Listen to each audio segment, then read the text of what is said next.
Hello students, 6th Tamil இயல் 1ல term 1ல இருக்கக்கூடிய பாடங்கள்ல நம்ம இயல் 1ல மொழி தமிழ் தேன்ற தலைப்புல இன்பத் தமிழ், தமிழ் கும்மி, வளர்தமிழ், கனவு பழித்தது, தமிழ் எழுத்துக்களின் வகையும் தொகையும் இந்த தலைப்புகளுக்கான புக் பேக் ஆன்சர் என்ன அப்படின்றத இந்த வீடியோல உங்களுக்கு ஆன்சர் மட்டும் சொல்லாம விளக்கமாகவும் சொல்லி கொடுக்க போறேன்.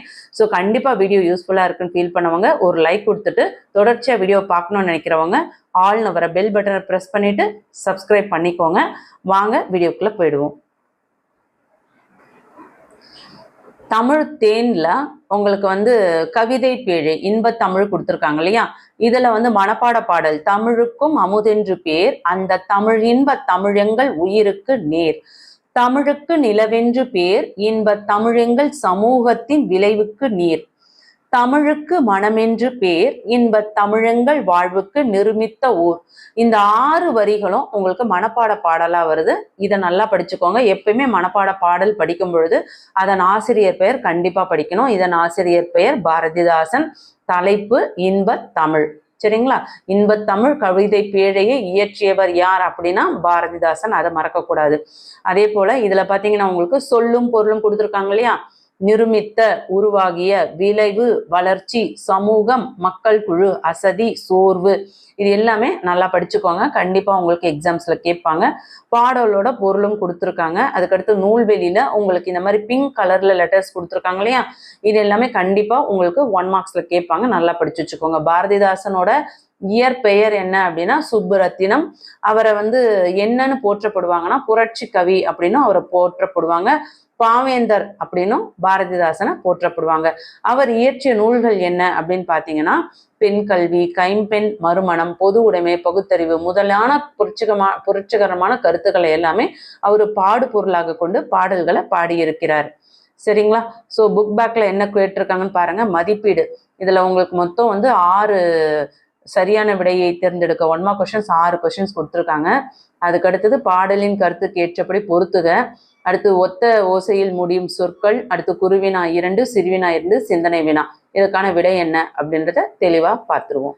மதிப்பீடு. இதுல 1 மார்க் கொஸ்டின் ஃபர்ஸ்ட் ஆன்சர் பார்த்துடலாம். சரியான விடையை தேர்ந்தெடுத்து எழுதுக. ஃபர்ஸ்ட் கொஸ்டின், ஏற்ற தாழ்வற்ற டேஷ் அமைய வேண்டும், சமூகம் அமைய வேண்டும். சமூகம் அப்படின்னா என்ன அர்த்தம்?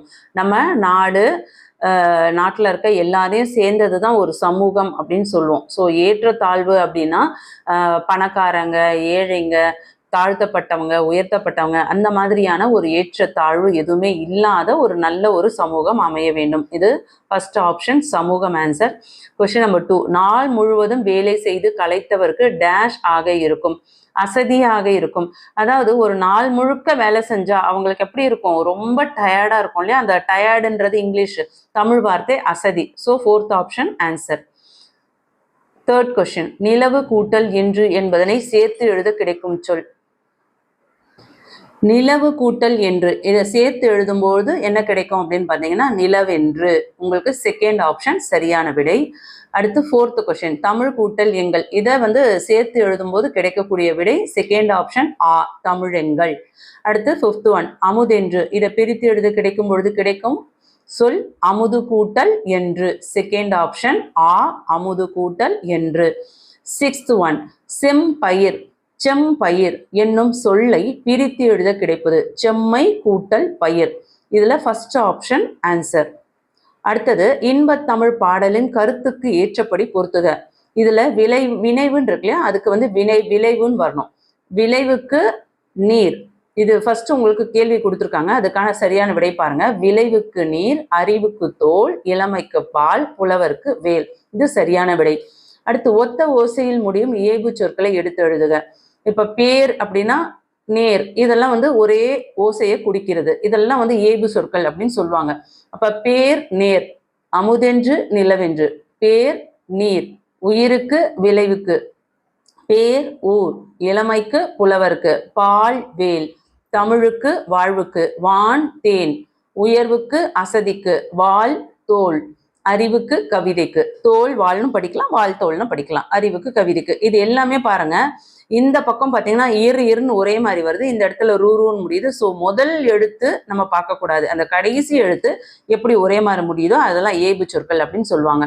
குருவினா, பாரதிதாசன் தமிழுக்கு சூட்டியுள்ள பெயர்கள் யாவை? அமுதம், நிலவு, மனம். நீங்கள் தமிழை எதனோடு ஒப்பிடுவீர்கள்?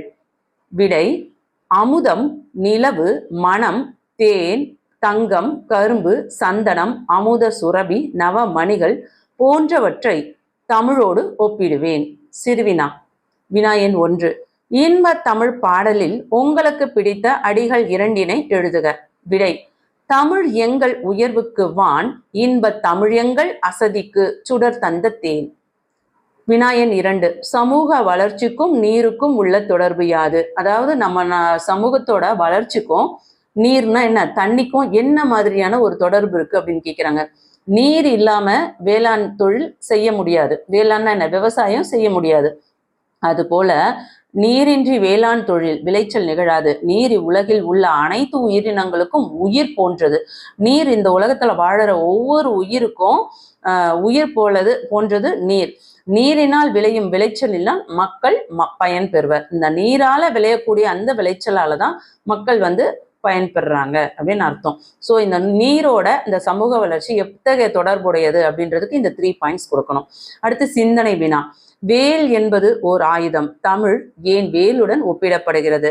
விடை, வேல் கூர்மையான ஆயுதம். அதை போல தமிழ் மொழியில் உள்ள இலக்கியங்கள், பாடல்கள், கவிதைகள் கூர்மையான கருத்துக்களை கொண்டு மக்களை நல்வழிப்படுத்துகிறது.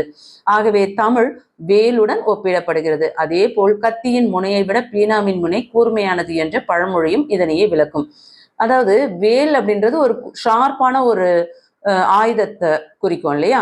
இலக்கியம், பாடல், கவிதை இதெல்லாம் இந்த கூர்மையான கருத்துகள் பார்த்தீங்கன்னா வேலோட ஒப்பிட்டு சொல்றாங்க. ஆகவே தமிழை வேலோட ஒப்பிடப்படும் பொழுது கத்தியின் முனையை விட பேனாவோட முனை எப்படி இருக்குமா, மிகவும் கூர்மையானதா இருக்கும் அப்படின்னு சொல்றது பழமொழியில சொல்லியிருக்காங்க.